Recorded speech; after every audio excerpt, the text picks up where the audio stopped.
on to the final movie for today's show, Friday the 13th Part 3. And you could call it Part 3D. I think most people don't really watch it in 3D anymore. I tried, but didn't get very far. Anywho, long story short, Jason's back again, killing more people. End of story. This one feels like it's a bit more light on story. I mean, it's not like the Friday the 13th series is like something that you can write a novel about, but, you know, the characters in the movie, they just feel like they're all just kind of thrown in, like, let's just put all these people in one spot, Jason's in the spot, and let's just let shit happen. For part 3, it's definitely nowhere near the... Well, I don't want to say nowhere near the worst. It's not a bad movie.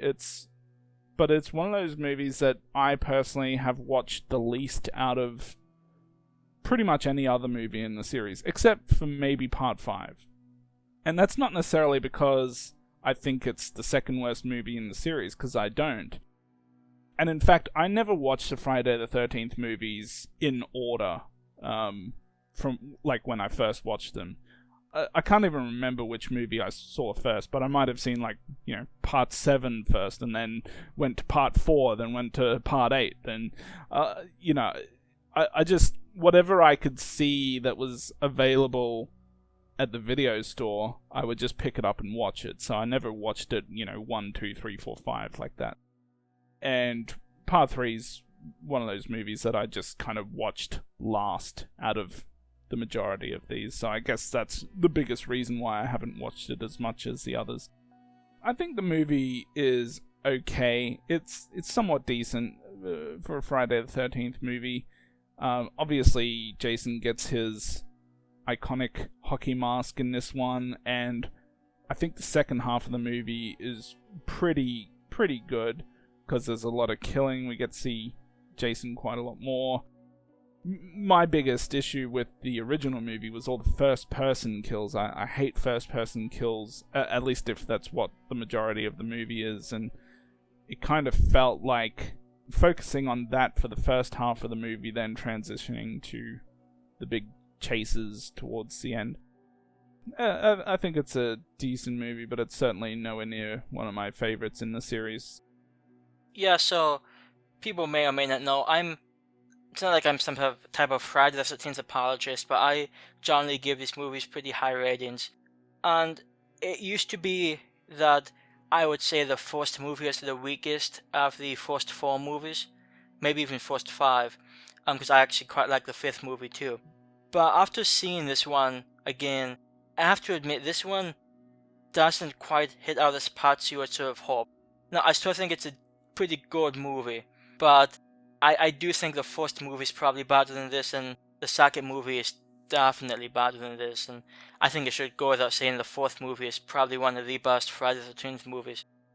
This one, it was decent, but one of the problems I have, just to go off the bat, the whole thing with Chris having like a backstory with Jason, like running into him in the woods, like when she was like younger, and getting, blacking out while he was chasing her, and then waking up in her bed the next day and nobody talks about it. Like, it felt really strange. Like, why wouldn't Jason kill her if she just passed out? Like, I don't think Jason is really the type to say, oh, hey, it looks like a shame that she's passed out, I'll just take her back home. The whole thing felt strange. It felt somewhat, I wouldn't say disjointed, but I didn't get it. And I know that the people who made the movie were planning to do some type of Jason raped her type thing, but they didn't do that. They didn't go that direction. So the whole story just felt really out of place. I mean, even when I was younger watching this movie, that I always thought that seemed strange. Yeah, there's a few cheap moments throughout the movie. Bit of a spoiler alert from part 2, with Crazy Ralph getting killed. They do have kind of like another just cheap-ass crazy guy at the start. It just felt like they needed to add things in, like it's some sort of formula, and some of it just didn't really work all that well. Yeah, I mean, I think because of the whole 3D gimmick they had going on, they didn't necessarily try as hard to make these characters particularly memorable. They start off the movie with the first, I think, 6 minutes from the end of the second movie, which I think was a quality finale, because Ginny was such a great final girl in the second movie. And then most of the characters in this movie aren't, I mean, aside from Charlie, and honestly, Charlie doesn't even do that much. There's not that many characters here that anybody's going to really remember. I personally think I think her name was Vera. I think Vera should have had more of a role in this one than she eventually did. And Chris, as the main focus, I don't think she was interesting whatsoever, to be honest. The like you're saying, the whole 3D thing, even though you can still, watch the movie without it being too distracting or affecting too much of what happens in the movie, it just gets a little too much when they're just force feeding all these different angles. I like the yo-yo. Yeah, the yo-yo. The guy at the start just holding the I can't remember what it was, but he had the end of it pointed towards the camera. Like they do a lot of things like that. I mean, we saw 3D kind of come in. It was a bit of a gimmick. It went away. Then it came back again. In the past 10 years?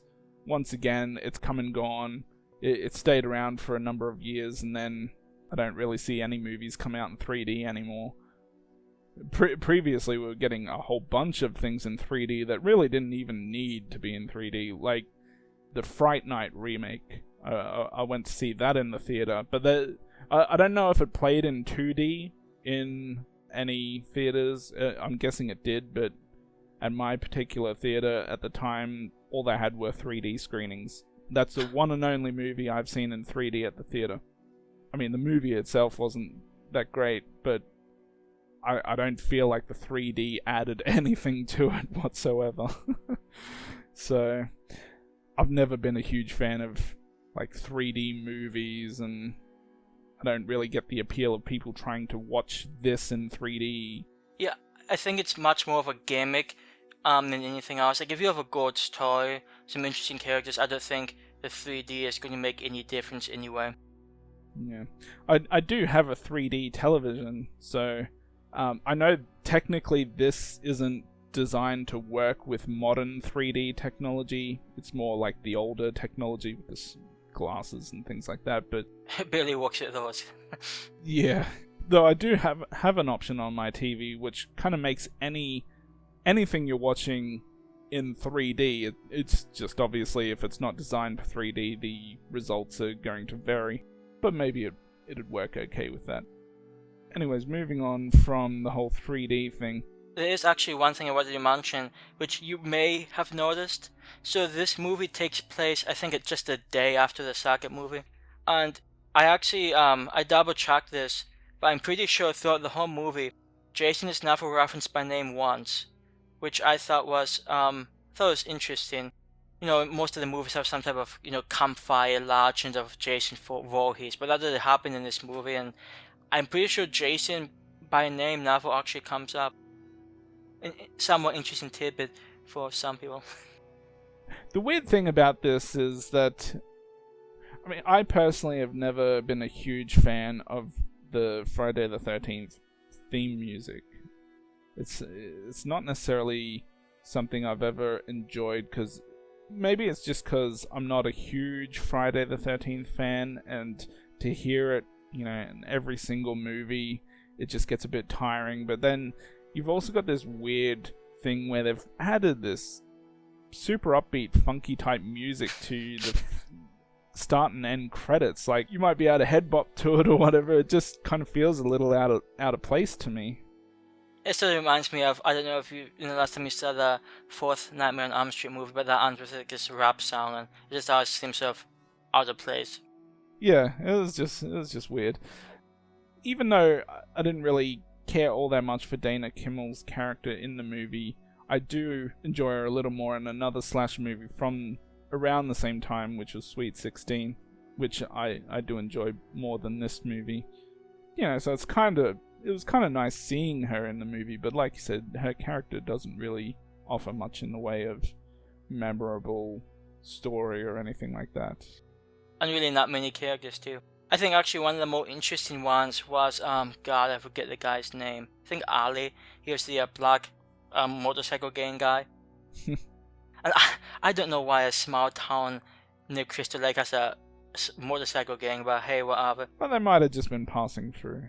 Yeah, so they were interesting. I mean, they were pretty inconsequential. Well, actually, Ali was a bit more important, but I do think it was an interesting addition. I wish a little more maybe was done with him, but they got some okay kills in, so that's fine at least. Yeah. I mean, I just think that this whole movie, at least compared to the second one, I think the second one's pretty good. This whole movie seems pretty underwhelming. Well, for me personally, out of the first 3 movies, I still... Like, if someone said... Like, they put up all 3 movies and said, which one do you want to watch? I would probably pick part 3. You would probably be wrong, but... Yeah, well... the only reason why I'm doing that is because because there's quite a lot of non-stop action from the point where Jason gets his mask in this movie, I feel like that's a more entertaining portion of the movie than any other portions of any other previous movies. So, like I said, I'm not a huge Friday the 13th guy, so I mean, I enjoy some of the movies in the series. The majority of them are kind of, average to decent movies, but certainly none of them are really special either, outside of maybe Jason X. Oh god. That's going to be an interesting conversation when we get there, because I think our views on this series probably drastically different. Jason X is the bomb, yo. If by Jason X you mean the final chapter, then I'm right there with you. We all know it's never the final chapter with this series. Well, that's true. It's like the Final Destination and then Final Destination 5. Yeah, well, I did recently make a joke about that because I think they're making another Final Destination movie. Are they really? And yeah, and someone jokingly said the final destination. Just this is going to be one of those like small things that many people may not have really taken notice of, but the first 2 movies have a finale that takes place during like a somewhat chaotic thunderstorm type thing. This one, it's just strong wind, which I think goes to show that this one just feels, at least to me, it just feels a bit toned down. I mean, I still like the strong wind. There's a scene in which Chris is, running into the cabin and trying to close out the windows and they're blowing up, and then it's sort of atmospheric, but it just sort of solidifies this one isn't quite as good as the first few, which may be an unpopular opinion, but there you go. As for rating, pretty much, I don't know, like out of the first 8 Friday the 13th movies, I can't say I've ever seen a whole one of them when I was a kid, but I've seen bits and pieces from pretty much every single one of them when I was younger, so I always get a sense of nostalgic value watching these movies. And this one, it's not quite as high, but it's still there, and I still think the movie's decent. I do think the first 2 are better, like I said, but this is still a decent movie, and I'm thinking a 7.5, and I'll actually round it down to a 7 out of 10, and I'll just say again that out of the first 5 movies, this might actually be my least favorite one. Yeah, I'm going to give this one a 7, which is the same rating that I gave part 2, I believe.